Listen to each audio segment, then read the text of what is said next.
சூப்பரான டேஸ்டான ராஜ்மா குழம்பு தான் செய்ய போகிறோம். இது எல்லாருக்கும் பிடிச்ச மாதிரி ஒரு வெறும் வந்து சப்பாத்தி பூரிக்கு மாதிரி இல்லாமல் இது வந்து சாப்பாட்டுக்கும் சேர்த்து செய்கிற மாதிரி எப்படி செய்யலான்றதை பார்ப்போம். நம்ம ஈரோடு அம்மாச்சி மசாலா வகைகள் எல்லாமே ஃபஸ்ட்டு குவாலிட்டி இன்க்ரீடியன்ட்ஸ் தான் பயன்படுத்துகிறோம்.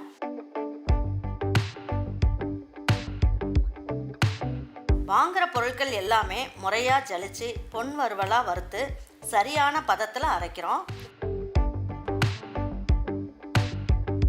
அரைச்ச மசாலாவை நல்லா ஆற வச்சு மறுபடியும் ஜலிச்சு சரியான அளவில் பேக் பண்ணி உங்கள் வீட்டுக்கே சேஃப் அண்ட் செக்யூர்டாக டெலிவரி பண்ணுறோம்.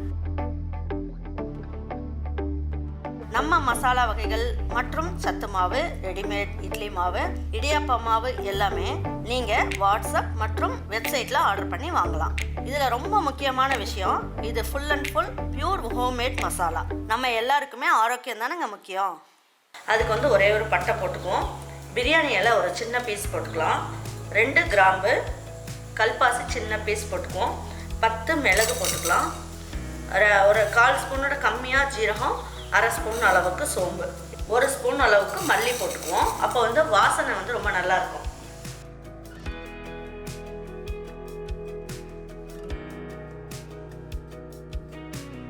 பாருங்க, இது வந்து நல்லா ட்ரை ரோஸ்ட் ஆயிடுச்சு. இப்போ இதை எடுத்து ஒரு மிக்ஸி ஜாருக்கு மாற்றிக்கலாம். பாருங்க, இந்த ட்ரை ரோஸ்ட் பண்ணதை பவுடர் பண்ணிக்குவோம். ஃபஸ்ட்டு பாருங்க, இந்த கிரேவி செய்யறதுக்கு நம்ம என்ன பண்ணலாம், 1 ஸ்பூன் அளவுக்கு எண்ணெய் ஊற்றிக்கலாம். ஒரு இனுக்கு கருவேப்பிலை போட்டுக்குவோம். 1 இன்ச் அளவுக்கு இஞ்சி, சின்ன பூண்டாக இருக்கிறதுனால ஒரு 10 பல்லு பூண்டு வச்சுருக்கேன். ஒரு 2 கைப்பிடி அளவுக்கு சின்ன வெங்காயம், இதிலே கொஞ்சமாக கொத்தமல்லி, இதிலே கொஞ்சமாக புதினா.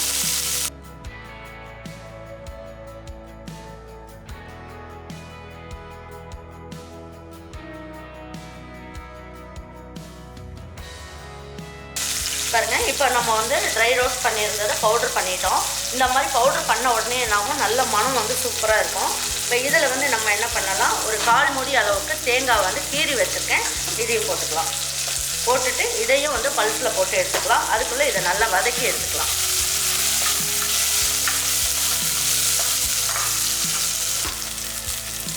இப்போ பாருங்கள், தேங்காயை வந்து நல்லா அந்த மாதிரி பல்ஸில் போட்டு எடுத்துட்டேன். நல்லா துருவிடுச்சு. இப்போ இதுலேயே நம்ம என்ன பண்ணலாம், நம்ம வதக்கி வச்சுருக்க எல்லா வெங்காயம், இஞ்சி, பூண்டு எல்லாமே இதில் எடுத்து போட்டுக்கலாம். பாருங்கள், இது எல்லாமே எடுத்து போட்டாச்சு. இப்போ என்ன பண்ணுவோம், இதையும் பல்ஸில் போட்டுட்டு இதை ஆறுனதுக்கப்புறம் தண்ணி ஊற்றி நல்லா நைஸாக அரைச்சி எடுத்து வச்சுக்கலாம். இப்போ நம்ம அரைக்கும் போதே என்ன பண்ணலாம், ராஜ்மா வந்து நான் வந்து என்ன பண்ணியிருக்கேன், நல்லா ஒரு நாள் முதல் நாளே நான் ஊற வச்சு எடுத்து வச்சுருக்கேன்.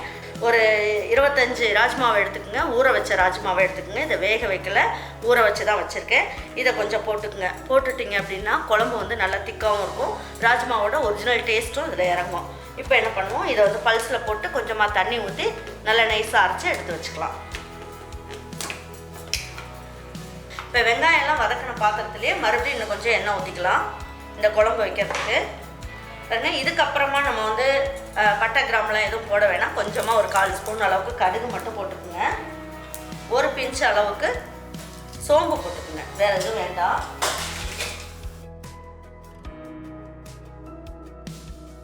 பாருங்க, இது கடுகு, உளுந்தம்பருப்பு, சோம்பு நல்லா பொரிஞ்சிருச்சு. இதில் 1 இடுக்கு அளவுக்கு கருவேப்பிலை போட்டுக்கலாம்.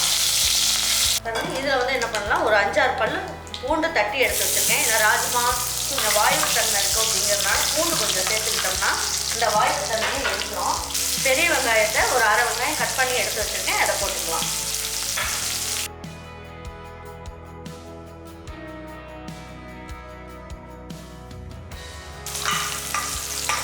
வெங்காயம் பூண்டு நல்லா வதங்கினதுக்கப்புறம் நம்ம என்ன பண்ணணும், நான் 2 தக்காளி எடுத்து வச்சுருக்கேன் இல்லையா, இதையும் இதில் போட்டுக்கலாம்.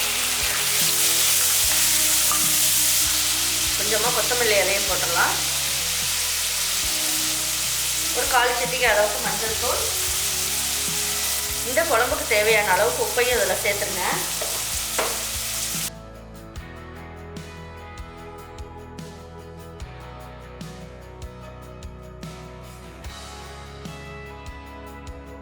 பாருங்கள் தக்காளி வெங்காயம் எல்லாமே நல்லா வதக்கியாச்சு. இப்போ என்ன பண்ணலாம், நம்ம ஊற வச்ச ராஜ்மா இருக்கு இல்லையா, உங்களுக்கு எந்த அளவுக்கு பிடிக்குமோ நீங்கள் போட்டுக்கோங்க. இதுக்கு மெஷர்மெண்ட் எல்லாம் ஒன்றும் கிடையாது. ராஜ்மா வந்து உடம்புக்கு நல்ல சத்து தான், நல்ல ப்ரோட்டீன்லாம் இருக்குது. வளர்கிற பிள்ளைங்கள்லாம் நல்லா சாப்பிட்லாம் இது. அதனால் உங்களுக்கு எந்த அளவுக்கு பிடிக்குமோ நீங்கள் போட்டுக்கோங்க.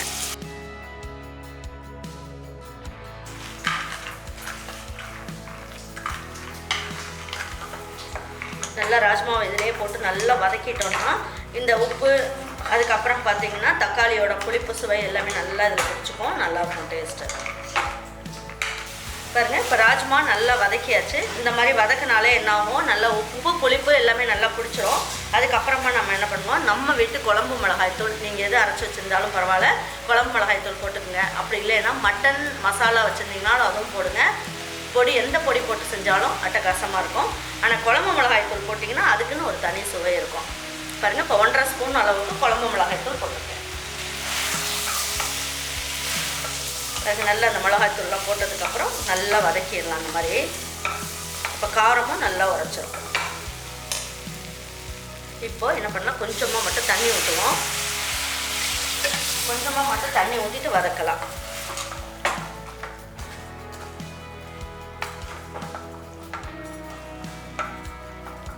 காரம்லாம் நல்லா இறங்கும், நல்லா பிடிச்சிக்கும். ரொம்ப நல்லாயிருக்கும் டேஸ்ட்டு. இப்போ இந்த மாதிரி 1 நிமிஷம் மட்டும் நல்லா வதக்கிடுங்க. வதக்கிட்டு நம்ம அரைச்சி வச்சுருக்க விழுதை எடுத்து போட்டுடலாம்.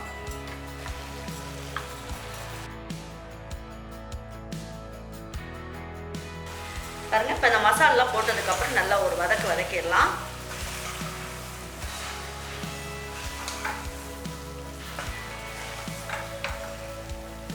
இப்போ இந்த ராஜ்மாலாம் வேகிறதுக்கு தேவையான அளவுக்கு நம்ம வந்து தண்ணி ஊற்றிடலாம்.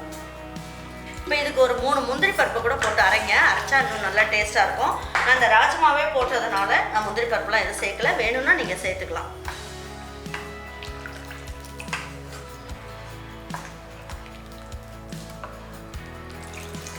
இந்த அளவுக்கு தண்ணி இருந்தால் போதும். ராஜ்மா வந்து எப்படியா இருந்தாலும் உங்களுக்கு ஒரு 7 விசில் வைங்க. ஊற வச்சாலுமே உங்களுக்கு வந்து ஒரு 7 விசில் வச்சிங்கன்னா தான் அது வந்து நல்லா வேகும்.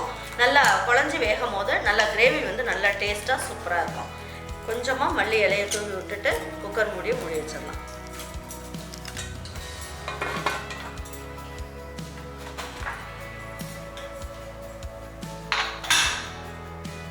இப்போ இது ஒரு 7 விசில் வரட்டும். வந்ததுக்கப்புறம் 2 நிமிஷம் ஸ்லோ பண்ணிவிட்டு எப்படி இருக்குன்றதை பார்க்கலாம். பாருங்கள் இப்போ எடுத்து பார்க்கலாம் எப்படி இருக்குன்ட்டு.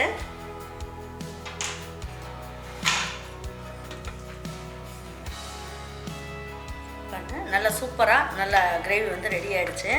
பார்க்கறதுக்கே சும்மா பாருங்கள் அட்டகாசமாக ரொம்ப நல்லா அருமையாக வந்திருக்கு. இதில் கொஞ்சமாக மல்லி இலை மட்டும் தூவி விட்டு எடுத்து வச்சு பரிமாறிக்கலாம்.